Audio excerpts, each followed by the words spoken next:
जब नशे की ज़िंदगी में होते हैं तो ज़्यादा से ज़्यादा लोग हमें नशे का मरीज़ होने की वजह से हमारे साथ ताल्लुक़ नहीं रखते या तारीफ़ नहीं करते या दोस्ती नहीं रखते या प्यार नहीं देते, इस तरह की चीज़ है। लेकिन कुछ लोग ऐसे भी होते हैं जो कि ज़रा ज़रूरत से ज़्यादा प्यार दे रहे होते हैं, अहमियत दे रहे होते हैं। घर वाले होते हैं और लोग हैं जो ज़रूरत से ज़्यादा भी तो दे रहे होते हैं। बीवी है जो निभा कर रही होती है मुश्किलात में काफ़ी।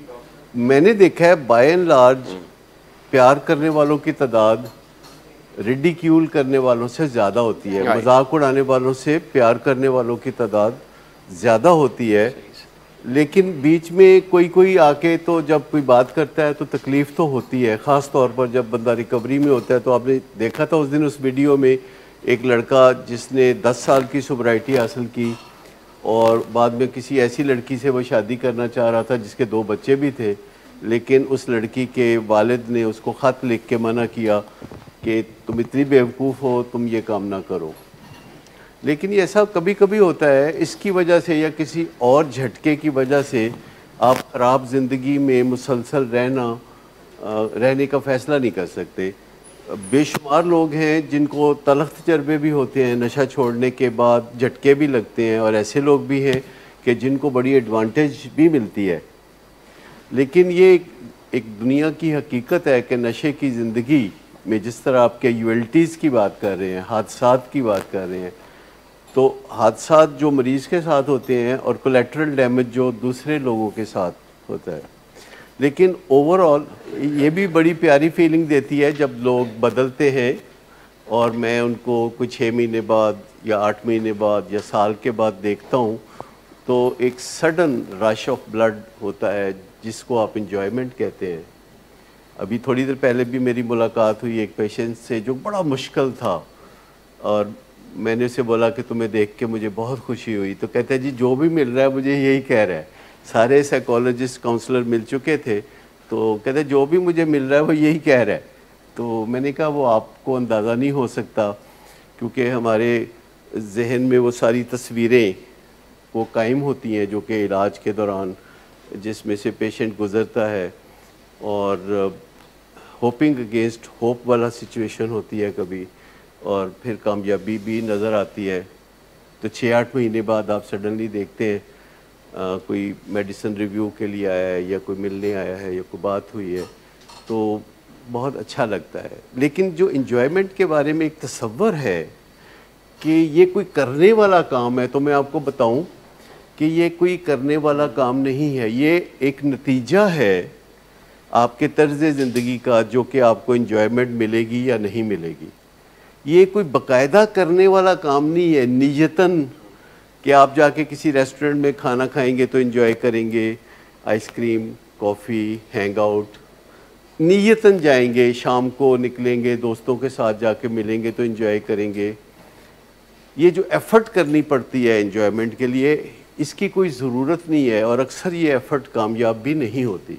लोग वेकेशन पे जाते हैं एंजॉय करने के लिए, वापस आते हैं थके हुए और परेशान और लड़ते फिरते। लेकिन इंजॉयमेंट कोई ऐसी चीज़ नहीं है जिसे आप प्लान करते हैं। अपने आप ऐसे काम करना जो आपको अच्छे लगे, यानी आप ऐसे काम जब करते हैं कि आपको उसका गिल्ट नहीं होता और आपको वो काम अच्छे लगते हैं, तो उसके नतीजे में आपको अच्छा महसूस होता है। इंजॉयमेंट वो है जो कंटिन्यूस इंजॉयमेंट है कि अगर आप प्रिंसिपल सेंटर्ड ज़िंदगी गुजारते हैं, डिसिप्लिन वाली ज़िंदगी गुजारते हैं, तो दूसरे देखने वाले ये ज़रूर समझते हैं कि आपकी जान कोई किसी मुसीबत में फंसी हुई है। लेकिन अगर आप डिसिप्लिन्ड हैं और प्रिंसिपल सेंटर्ड हैं और आप वो काम सिर्फ करते हैं कि आपको अपना आप बुरा ना लगे, अच्छा लगे, अगर आप कोई काम करते हुए ये देख लेते हैं कि इसके करने से मुझे अपने आप को पसंद करने का मौका मिलेगा या नापसंद करने का, तो एक परपेचुअल इंजॉयमेंट इससे मिलती है। ये जो प्रिंसिपल सेंटर्ड लाइफ है, डिसिप्लिन लाइफ है, जिसमें आप अपनी ज़िंदगी में भी रोज़ाना बेहतरी लाने की कोशिश करते हैं और दूसरों की ज़िंदगी में भी। अगर आप किसी बंदे को वकेशन करते देखते हैं, रेस्टोरेंट्स में खाने देखते हैं, अच्छी गाड़ी में सफ़र करते हुए देखते हैं, अच्छे घर में रहते हुए देखते हैं और अच्छे लिबास में चलते फिरते देखते हैं और हर किस्म की सहूलतें उनकी ज़िंदगी में देखते हैं, तो आप ये तसव्वुर करते हैं कि ये खुश होंगे। नहीं, मैं तो हर चीज़ इंजॉय करता हूँ। वॉक में मेरे साथ पेशेंट्स भी होते हैं, वॉक पे टेलीफोन पे भी मैं मशवरे ले दे रहा होता हूँ, लेकिन जो भी काम मैं कर रहा होता हूँ वो मैं इंजॉय कर रहा होता हूँ। मैं वो जो कॉन्सेप्ट देने की कोशिश कर रहा हूँ कि ये जिसे आप इंजॉयमेंट कहते हैं, ये बाहर कहीं किसी जगह पड़ी हुई चीज़ नहीं है, ये आपके अंदर असल चीज़ है। और अगर वो आपने पैदा कर लिया है तो आप हर चीज़ को एंजॉय करेंगे। फिर लोगों को आप देखें, आप लोग ठंडे पानी में गोते खाने को एंजॉय करते हैं। अब है इसमें कोई एंजॉय करने वाली बात? लोग पहाड़ों पे चढ़ने को एंजॉय करते हैं जहाँ ऑक्सीजन भी कोई ख़ास नहीं होती, तो लोग उसको भी एंजॉय करते हैं।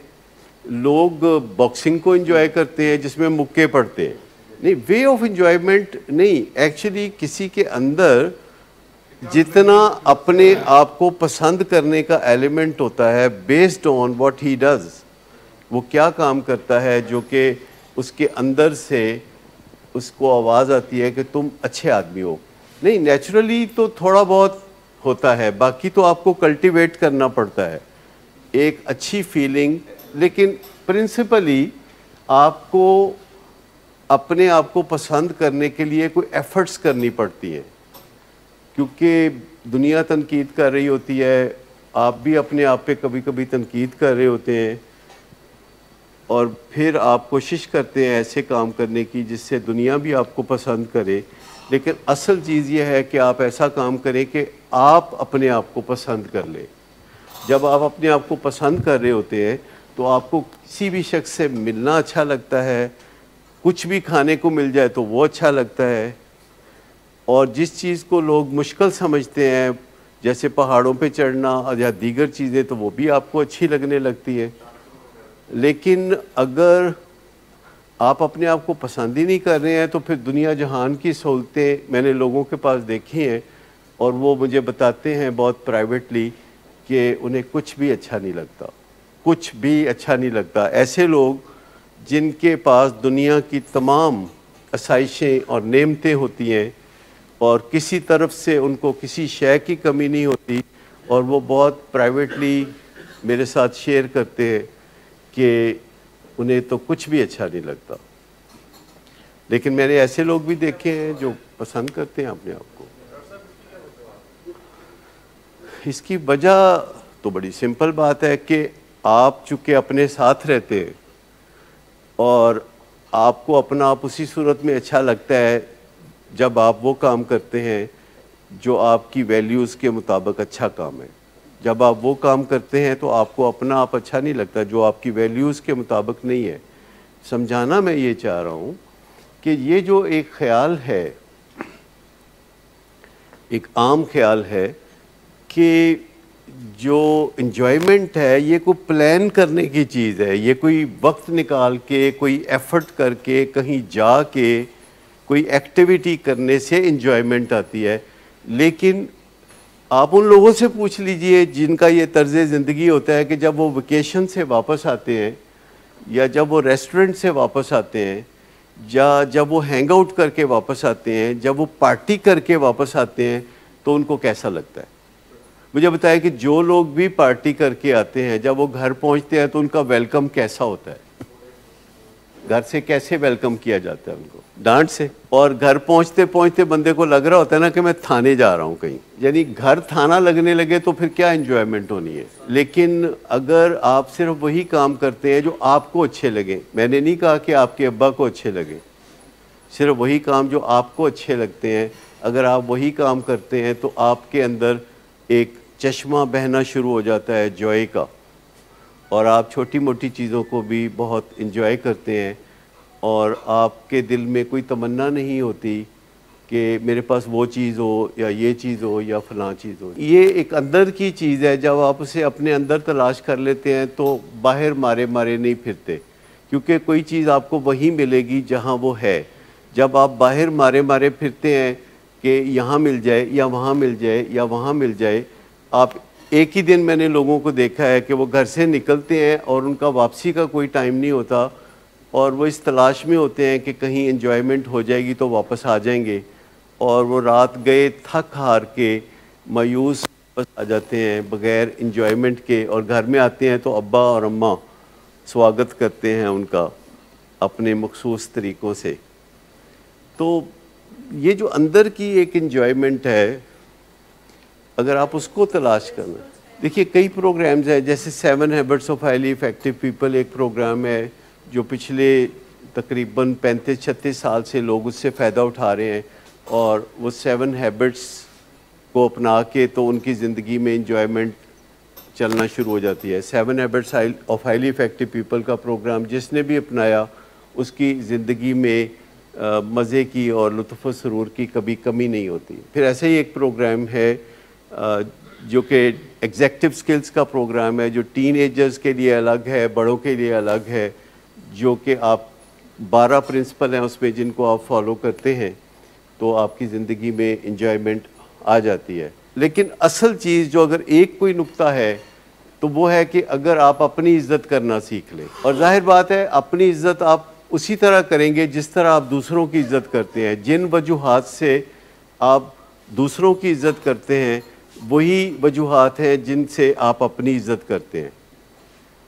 फ़र्क सिर्फ ये है कि जब दूसरों की इज़्ज़त करते हैं तो आपको उनकी कई खामियों का पता ही नहीं होता, तो आसान है दूसरों की इज़्ज़त करना, लेकिन अपनी इज़्ज़त करना मुश्किल है क्योंकि हमें अपनी गलत हरकतों का भी पता होता है और उससे हमारी अंदर की इंजॉयमेंट का किरकिरा हो जाता है मज़ा। लेकिन अगर आप कोशिश करके अपने अंदर वो औसाफ पैदा कर लें कि जो कि आप अपने आप में देखना चाहते हैं, या जिनके बारे में कभी आपने ख्वाब देखा था, या जिनके बारे में कभी आपने सोचा था कि ऐसा होना चाहिए। जैसे आप कभी कभी सोचते हैं दूसरों को देख के, या किसी तरह सोचते हैं कि आपकी ज़िंदगी ये रुख इख्तियार कर जाए, और फिर आप अमली कोशिशें जब करते हैं और एक दिन वो आता है कि आपकी ज़िंदगी उसकी तस्वीर बन जाती है तो आपको मज़ा आने लगता है। फिर आपको बाहर की दुनिया से कोई गरज नहीं रहती कि फ़लाँ चीज़ मिलेगी तो मैं खुश होऊंगा। मैं ये नहीं कह रहा कि बाहर की चीज़ें मज़ा नहीं देती, मज़ा देती हैं, टेम्परेरी सा मज़ा देती हैं। आप अच्छा खाना खाएंगे तो मज़ा आएगा, आप आइसक्रीम खाएंगे तो मज़ा आएगा, आप कोई गाड़ी ख़रीदेंगे तो 2-4 दिन मज़ा आएगा, और आप अच्छा घर नया लेंगे, सजाएंगे, रेनोवेट करेंगे तो मज़ा आएगा। लेकिन at the end of the day आपको लगता है नहीं, गल नहीं बनी। मटीरियल या कोई भी कई चीज़ें हैं जिनसे मज़ा आता है आपको, जैसे कोई हल्ला गुल्ला हो रहा है, आप 14 अगस्त मनाते हैं और चाइना से जो इंपोर्ट किया हुआ बाजा है वो चाइना ने हमें बतौर ख़ास फ्री भेजा है कि 14 अगस्त के दिन ये पाँ पाँ पाँ सारे दिन सारे शहर में करके। लेकिन मैं आपको बताऊं कि जो मूड को टारगेट करने की हम बात करते हैं तो एक्चुअली हम सेल्फ इस्टीम की बात कर रहे होते हैं कि अपने आप को पसंद करने का कोई चारा कर लें तो उससे मूड अच्छा होगा। और दूसरे जब क्रिटिसाइज़ करते हैं तो हमें बुरा लगता है, तो अपने अंदर वो सलाहियत पैदा कर लें कि दूसरे क्रिटिसाइज़ करें तो आपको ज़्यादा बुरा ना लगे। इसके लिए आपको इस एक्सपीरियंस में से गुज़रना पड़ेगा कि दूसरे आपको कुछ बुरा करें या कुछ बुरा कहें या राय का इजहार करें तो आप किसी तरह जल्द से जल्द मैनेज कर लें और चंद मिनटों में या घंटे 1.5 घंटे में आप वापस बैक टू नॉर्मल हो जाएं, और घंटों या हफ्तों या महीनों आप उस ख़राब मूड में फंस के ना रह जाएं। क्या कभी आपने जब तंग आते हैं एक दूसरे से तो सोचा कि थोड़े से सब्र के साथ आप किसी के अंदर तब्दीली ला सकते हैं कि वो आपकी चाहत में मुब्तला हो जाए? लेकिन अगर आप तुर्की ब तुर्की जवाब देंगे, ईंट का जवाब पत्थर से देंगे तो कुछ ख़ास हासिल नहीं होने वाला।